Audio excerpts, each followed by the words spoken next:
Hello everyone, I am Prateek Koda. I welcome you to this YouTube channel. इस video में हम बात करेंगे कि एंथ्रोपोलॉजी ऑप्शनल के लिए कौन कौन से बुक लिस्ट है जो फॉलो करनी है। मैंने अपने मेंस में 261 स्कोर किया था, वो भी बेसिक बुक्स से। अगर इसमें केस स्टडीज ऐड कर देते तो हम इसमें और 20-30 मार्क्स ऐड कर सकते हैं। सो आई टेल यू प्रिसाइजली मैंने कौन कौन सा मटेरियल फॉलो किया, कौन से नोट्स फॉलो किए, जिससे कि सबसे कम टाइम में I was able to complete my optional and सारा पेपर कंप्लीट कर पाया था। And I score decent marks, so I think this book list is good and there is a chance that you can follow it. सबसे पहली book जो आपको answer writing सिखाती है, स्ट्रक्चर कैसे बनाना है वो चीज़ सिखाती है, उसके बाद आपको एक स्टैंडर्ड आंसर देती है, मॉडल आंसर, अगर कोई भी टॉपिक खोल के देख लीजिए। So this book is it. ठीक है, anthropology simplified.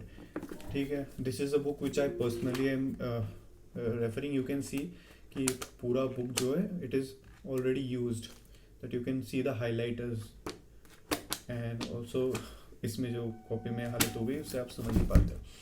So this is a book which I personally have used and that is why I am telling you कि this book is good.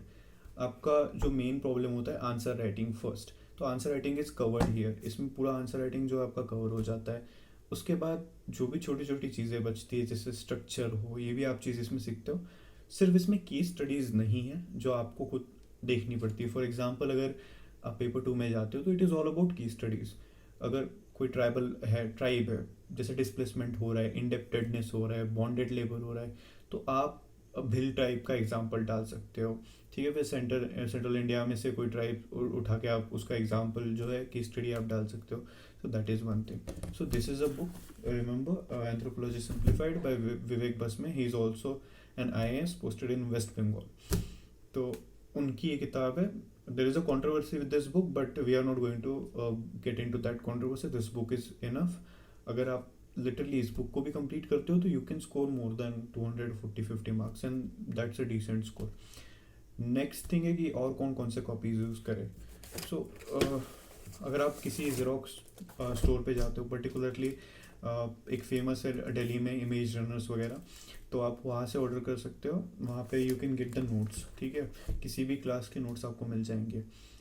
Right now I am referring to one of the classes notes and I will suggest you, अगर complete करने के बाद अगर मुझे लगता है कि वो वर्थ है तो आई टेल यू कि विच नोट्स दे आर।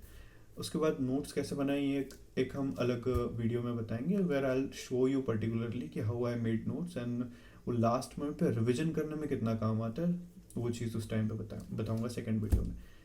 अभी जो है हाउ टू कवर टॉपिक, सबसे पहले आपने एक अपना सिलेबस ले लेना है प्रॉपरली, उसे आप प्रिंट कर लीजिए।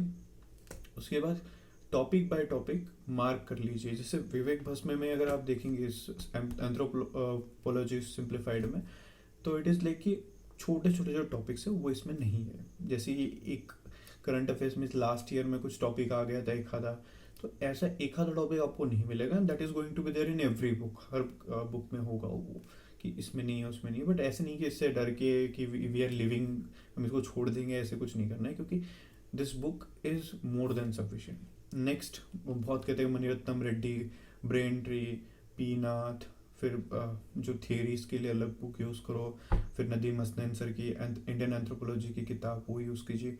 सी इतना सारा अगर हम कंटेंट कवर करते हैं तो भी आंसर जो लिखना है वो 250 वर्ड्स के अंदर ही लिखना है, मैक्स टू मैक्स 300 वर्ड्स। ठीक है, उससे ज़्यादा तो हमें लिखना नहीं है, क्योंकि उतना टाइम भी नहीं है एग्ज़ाम में। जैसे मैंने खुद ने लिखा तो लास्ट मिनट तक आपका पेपर खींचता है। ठीक है, कोई भी हो, GS का हो या ऑप्शनल का हो, पेपर तो लास्ट मिनट तक खींचे गए।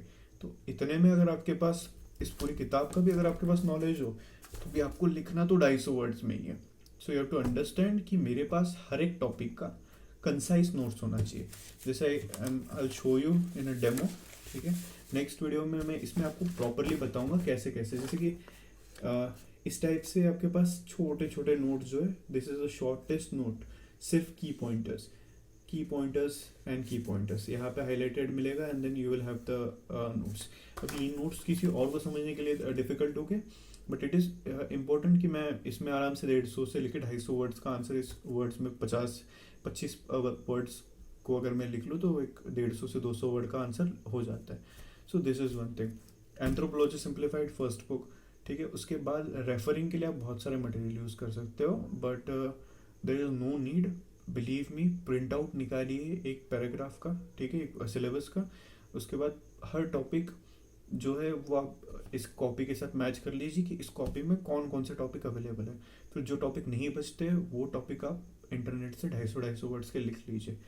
फिर इस कॉपी में ही आप क्या कीजिए, केस स्टडीज ऐड कर दीजिए, जैसे ट्राइब हो गई वगैरह, देन यू कैन राइट, और वो यहाँ पे स्टिक कर दीजिए, जैसे आपको पता चल जाएगा कि कौन सा टॉपिक फिलहाल चल रहा है। एंड उसके बाद हम नेक्स्ट वीडियो में बात करेंगे कि कंसाइज नोट मेकिंग कैसी करती है, क्योंकि anyway you can complete the syllabus. कितना, ये 300-400 पेजेस की बुक है, you can finish this book in 3 days, max 3 to 4 days। So similar goes with your self made notes जो होंगे वो तो आप 3 घंटे में खत्म कर देंगे, that is the only difference. And जब आप मेंस के बीच में, 2 पेपर के बीच में गैप मिलता है, इट इज़ लाइक 2 hour का जो गैप होता है वो ऐसे ही निकल जाता है। तो आपका ऐसे नोट्स होना चाहिए कि आपको एटलीस्ट हाफ आवर में वो रिविजन हो जाए, एक बार सारी के सारे जो टॉपिक्स है वो नज़र के नीचे से चले जाए। तो ज़्यादा बहुत सारा मटेरियल कलेक्ट करके कोई मतलब नहीं है, ठीक है। जो कंसाइज है वही नोट बनाइए एंड वही चीज़ें जो आपको यूज़ करना है, ठीक है। If any doubt regarding this video, please write it in the comment box and I'll be answering you in coming few days. Thank you so much.